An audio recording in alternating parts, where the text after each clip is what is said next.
করবার জন্য আমাকে বারবার আসতে হয়। দেখুন আমরা কলির জ্ঞানন্ধ জীব, এমন আমরা মানি না, বুঝি না, কেমন কথা বলছেন দেখুন। রাধে রাধে। তাই কি করেছে, জীবের হাতে পায়ে ধরে তিনি নাম বিতরণ করে গেছেন। এমনকি সুরধনী গঙ্গার তীরে ধুলায় গড়াগড়ি দিয়ে বলেছে কি, ওগো তোমরা একবার এই হরিনাম বলো না গো,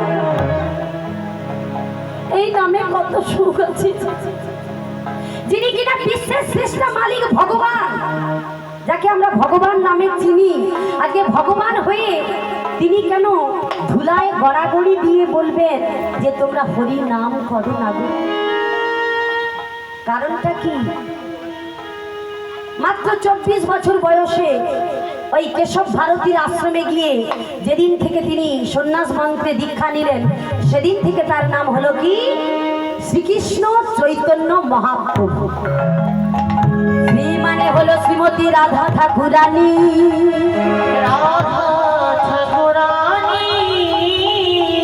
এই জগৎ চিন্তামণি, জগৎ চিন্তামণি। আর কৃষ্ণ শ্রীকৃষ্ণ দুটো অক্ষর মিলিত হয়ে আমাদের মতো পাপাচারী দুরাচারী কামাচারী জীবেদের উদ্ধার করবেন বলে প্রভুর নাম হয়েছিল শ্রীকৃষ্ণ চৈতন্য মহাপ্রভু। শ্রীকৃষ্ণ চৈতন্য তাই গৌরীষ্ণ প্রেমানন্দে হরি বল। দয়াল হরি। তাহলে আমরা তো কলির জ্ঞানন্ধ জীব, আমাদের চেতনা কি হয়েছে বাবা? সত্যি সত্যি হয়েছে। এই যে সামনে গুরুজনরা বসে আছেন, এই গুরুজনদের যে চরণ ধুলির কতটা দাম, কতটা ক্ষমতা, কতটা শক্তি। ঠিক বাবা, এই রাত্রিকালে একদিন ভগবান কৃষ্ণকে ডাক দিচ্ছে, যুধিষ্ঠির দাদা,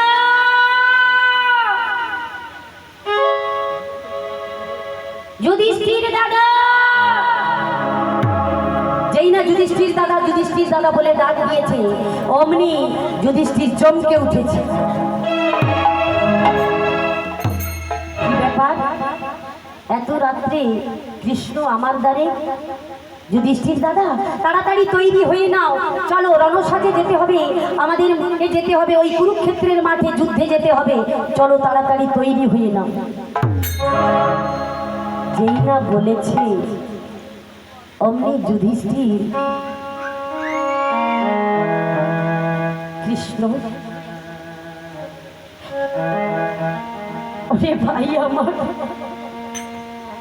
জানিস কৃষ্ণ,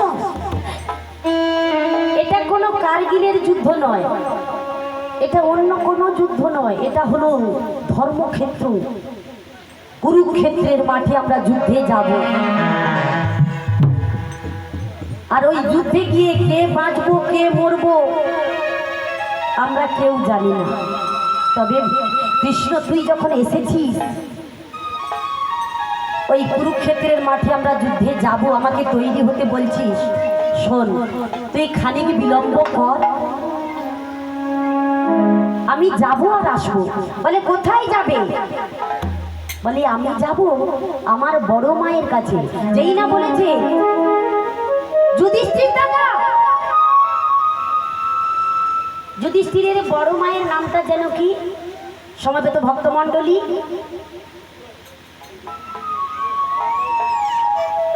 গান্ধারী।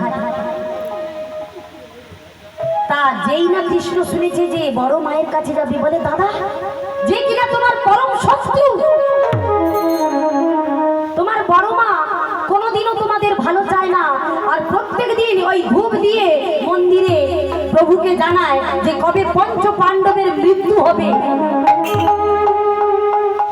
তুমি কিনা সেই বড় মায়ের কাছে যাবে? ছি দাদা ছি। যেই না বলেছে অমনি যুধিষ্ঠির বলছে, চুপ কর, তুই কিনা ভগবান, তোকে এই পৃথিবীতে সবাই ভগবান নামে চেনে, আর ভগবানের আসলে দাঁড়িয়ে তুই ভগবান হয়ে তোর মুখে এ কথা মানায় না। তা বলে বেশ, আমি যাবো আর আসবো, আমি বেশি বিলম্ব করব না। কৃষ্ণ তুমি খানিক অপেক্ষা করো। এই বলে যুধিষ্ঠির কি করেছে,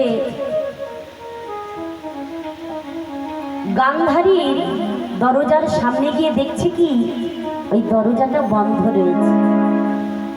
ওদিকে গান্ধারী মা আমার কি করেছে জানো? মা তো এখানে তো অনেকে মা আছেন, বলুন তো মা,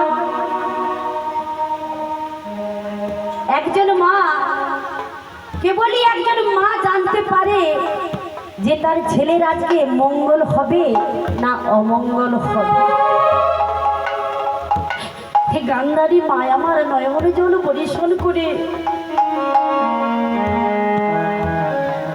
প্রভুর কাছে করজোড় করে কাঁদছে। মাগো, অশ্রু বাড়ি বিগলিত করে, দয়াময় আমি জীবনে তোমার কাছে কোনোদিনও কিছু চাইনি। আমি জানি, আমি মা হয়ে বলছি, আমি গান্ধারী হয়ে বলছি, ওই কুরুক্ষেত্রের মাঠে আমার শত পুত্র যুদ্ধে যাবে, আমার একটাও ছেলে ফিরে আসবে না। আমি জানি ঠাকুর, তাই তোমার কাছে আমি কিছু চাইবো না। প্রভু গো, তুমি আমার ছেলেদের রক্ষা করো। ঠিক ওই সময় যুধিষ্ঠির গিয়ে ডাক দিচ্ছে কি, বড় মা,